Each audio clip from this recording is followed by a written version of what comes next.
የአንድ ሰሞኑ አብሪ ኮከብ ተዋናይት ህሊና ጌታቸው የአብዛኛው አርቲስት የትዳር መፍረስ ዕጣ ፈንታ ተጋሪ ሆናለች። ከጠፋችበት ብቅ ያለችው የፈረሰ ትዳሯን ይዛ ነው። በቲክቶከሯ ታሪክ በመነሳት የራሳቸውን የትዳር ህመም እየተናገሩ ያሉ አርቲስቶች ገጣሚውና ጽዮን ግርማ ምን አገናኛቸው? ለውስን ደቂቃዎች አብራችሁን ስትቆዩ ስለ ተወዳጇ ተዋናይት ህሊና ጌታቸው ከትዳሯ መፍረስ ጋር ተገናኝቶ ያስተላለፈችውን በስሜት የተሞላ መልእክት እናጋራችኋለን። ጽዮን ድሃ ስለሆንኩ ነው የከዳችኝ ብሏል ገጣሚው በላይ በቀለ ወያ። እሱንም ታደምጡታላችሁ። ቪዲዮውን ላይክ እያደረጋችሁ አብራችሁን ዝለቁ።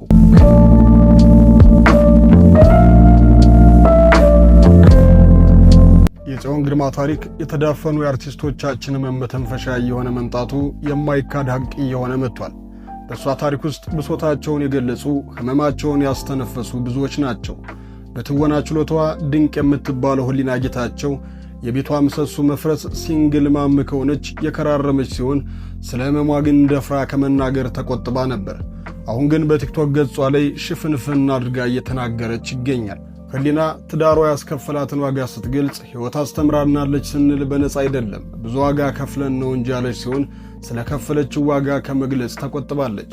ወዲያባውን ብቅል ያወጣዋል የሚባል አባባል አለ። ሰሞኑን ህሊና በጽዮን ታሪክ ላይ ተመስርታ በሰራችው ቪዲዮ ስሜታዊ ሆና የታየች ሲሆን የራሷን ታሪክ ነው በጽዮን ውስጥ ያጋራችው እየተባለች ነው። ህሊና በቪዲዮ ወጥታ ሴቶች አምልጦ ያለች ሲሆን የትዳር አጋር ነገ ይለወጣል፣ ልጅ ስንወልድ ይስተካከላል ማለት ሴትነትን የሚጎዳ ዘመንን የሚያስፈጅ ሐሳብ ነው ትላለች። ናርሲስት ሰዎች መቼም አይቀየሩም በማለት ከመኖር የተቀዳ የሚመስል ምስክርነትም ሰጥታለች።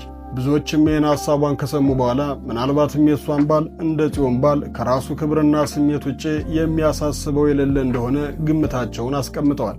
ይህ ግምት ዝም ብሎ በሬ ወለድ አይነት እንዳልሆነ ከሚያስረዳን ነገር ውስጥ ህሊና ሲንግል ማም መሆኗን ተከትሎና ሴት ልጇን ብቻዋን ከማሳደጓ ጋር በተገናኘ ልጆችን ብቻን ስለማሳደግ የሰጠችው አስተያየት ነው።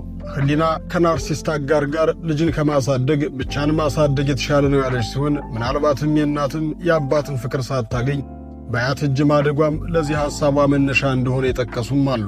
ህሊና በአያት እጅ ማደጓ ስለ ቤተሰብ፣ ስለ ትዳር ያላት እይታ ብቻ ሳይሆን በሥራ ዓለምን ብዙ ተፈትና እንድትወጣ አድርጓታል። ወደ ትወና ሳትገባ በፊት የኤሌክትሮኒክስ ሱቅ ውስጥ በሻጭነት፣ በሴልስ፣ በዲኮር፣ በኢቨንት ሥራዎች ላይ የተሳተፈች ሲሆን በትወና ዓለም ጁልየት፣ ሁለት ልብ፣ ሳቅልኝ፣ ሕይወትና ፍቅር፣ አየሁሽ የሚሉ በርካታ ፊልሞች ላይ በተወኗ የሚረሳ አይደለም። ታዲያ አርቲስቶች ትዳራቸውን አይባርከው ብሎ ማን እንደረገማቸው ባይታወቅም አሁንም ቢሆን ግን ትዳራቸውን እየፈቱ ሴቶች ሲንግል ማም፣ ወንዶች ሲንግል ዳድ መሆናቸውን ተያይዘውታል። ህሊና ጌታቸውም የዚህ መጥፎ ታሪክ አካል ለመሆን የተገደደች ይመስላል። ምክንያቱም በግልጽ ባታሳውቀውም የትዳሯ መፍረስ ግን እውነት ሆኗል። አንድ ሴት ልጅን ካፈራችበት ትዳር ሁለተኛ ልጅን ማግኘት አልቻለችም። ከትዳሯ መፍረስ በኋላ ሴት ልጇን ዓለምን እያዞረች አንቀባራ በማሳደግ ላይ ትገኛለች። በቅርብ ታሪኳን ካጋራች በኋላ ከፍተኛ መነጋገሪያ የሆነችው ጽዮን ግርማ በተለያዩ ፖድካስቶች ጋር መቅረቧን ተያይዞ የተለያዩ ትችቶች እየወረዱባት ይገኛል። በተለይ የአንዲት አሜሪካዊት ታሪክ ኮርጃን የሰራችው ለሚለው ጥያቄ እርስ በርሱ የሚጋጭ መልስ መስጠቷን ተከትሎ መነጋገሪያነቷን ቀጥላለች። እንዴት ለመስራት እንደወሰነችና ስለ አሜሪካዊቷ ታሪክ ስትጠየቅ ብዙ ጊዜ እህቴ እንድሰራ ትጠይቀኝ ነበር፣ እየተቀረጸ የተተወው ጊዜ ብዙ ነው፣ ድንገት አንድ ማታ ቀረጽን ያለች ሲሆን ታሪክሽ ተኮርጆ ነው ወይ ለሚለው ጥያቄ የእሷን ታሪክ ካየው በኋላ የኔን ለመስራት ወሰንኩ ማለቷን ተከትሎ መልሷን በጥርጣሬ ያዩት ብዙዎች ናቸው። በጽዮን ጉዳይ ሐሳብ ያልሰጠ ይቀጣል የተባለ ይመስላል። ሁሉም ሰው ሐሳብ እየሰጠ ይገኛል።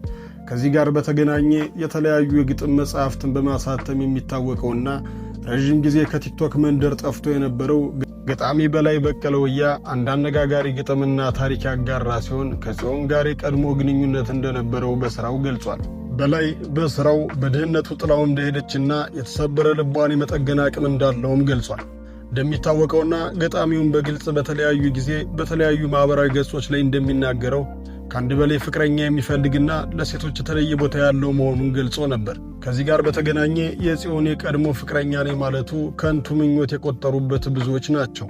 በላይ በቀለ የጽዮን የቀድሞ ፍቅረኛ ነኝ ማለቱን ካልተቀበሉ ሰዎች ጋር በተገናኘ በሐሳብ መስጫ ሳጥን ውስጥ ኃያል ቃል ሲለዋወጡ ታይቷል።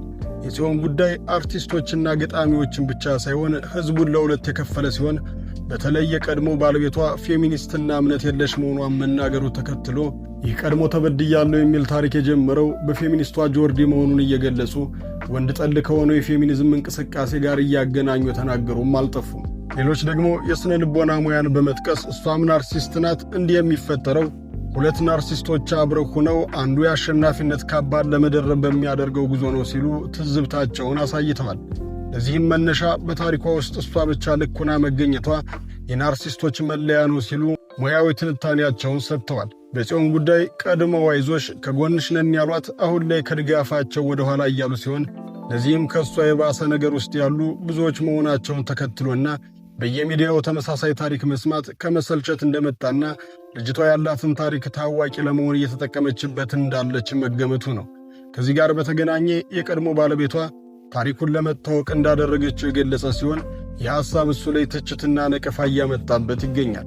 በተቃራኒው የጽዮንን ድርጊት በእጅጉ ያሞገሱና ወጥታ በመናገሯ የሚያከብሯት እንደ ተዋናይት ሕሊና ያሉና ለወጣት ሴቶች ያስተምራል ያሉት ሁሉ እየጠቀሱ ያሉ በርካቶች ናቸው። በተለይ ትዳር ፊልም ላይ እንደሚታየው ቀለል ያለ አበባ የመሰጣጠት ተግባር እንዳልሆነና ወጣት ሴቶች በስሜት ተነድተው ትልልቅ ውሳኔዎችን ከማድረግ እንዲቆጠቡ ያስተማሩ በፈረሱ አርቲስቶች ትዳር ምሳሌ እየሰጡ መነጋገሪያ የፈጠሩም በርካቶች ናቸው። ጽዮን በአሁኑ ሰዓት ለሚወቅሷትም ለሚተቿትም ምላሽ መስጠት ያቆመች ሲሆን በቲክቶክ ገጿ ግን ሜንሽን ከመደረግ እንዲሁም ጥያቄዎችን ከመጠየቅ ያልቦዘነች ሆናለች። በሌላ በኩል ቀድመው ተበድለናል ብለው ታሪካቸውን ከሚፖስቱ ሰዎች ላይ የግለሰብ ነጻነትን ያለማክበር ችግር መኖሩ እየተገለጸ ነው። በፍቅር ዘመን እያሉ የተነሷቸውን ምስሎች በማጋራት የሰዎችን የትናንት ሕይወት ወደ ዛሬ በማምጣት ዛሬያቸው ላይ የእነሱንም የቤተሰቦቻቸውን ታሪክ መጉዳት ልክ ያልሆነ ተግባር ነው ያሉ በርካቶች ድምፆች ተሰምተዋል። በሀገራችን ጥሩ ጊዜያትን ብቻ የማጋራት ነገራችን ሳይረሳ ገመና ብለን ከምንይዛቸው የትዳር ጉዳዮች አንዱ ነው። በፍች ታሪካቸው የሚታወቁ አርቲስቶች እንኳን በግልጽ ትዳራቸውን ያስፈታቸውን ጉዳይ ከመናገር ሲቆጠቡ ማየት የተለመደ ነው። ከአርቲስት ጥላሁን ጉግሳ የቀድሞ ባለቤት በቀር ለፍች ስለዳረጋቸው ነገርና ስላሳለፉት ስቃይ ከግምት የዘለለ ነገር እንዳይኖር ማድረጋቸው የአደባባይ ሀቅ ነው። ትዳራቸውን የፈቱበትን ምክንያት ባይናገሩ እንኳን ስህተታቸውን፣ ችግሮቻቸውን የፈቱበትን መንገድ፣ ለውሳኔ የገፏቸውን ነገሮች ለወጣቶች አለመንገራቸው፣ ነገር ግን ደስታቸውን፣ ቅንጡ ሰርጎቻቸውን ብራይዳል ሾው ማሳየታቸውና ሌላኛውን እውነት ከመደበቃቸው ጋር በተገናኘ የጽዮን ድርጊት ከጀግንነት የወሰዱት ብዙዎች ናቸው።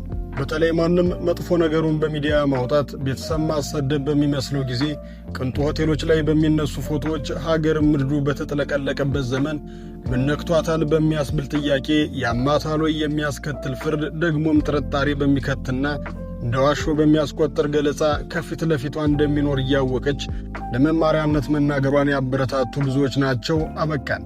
እናንተን ሐሳብ በኮመንት ቪዲዮን ላይክ፣ ቻናሉን ሰብስክራይብ በማድረግ ቤተሰብ ይሁኑ።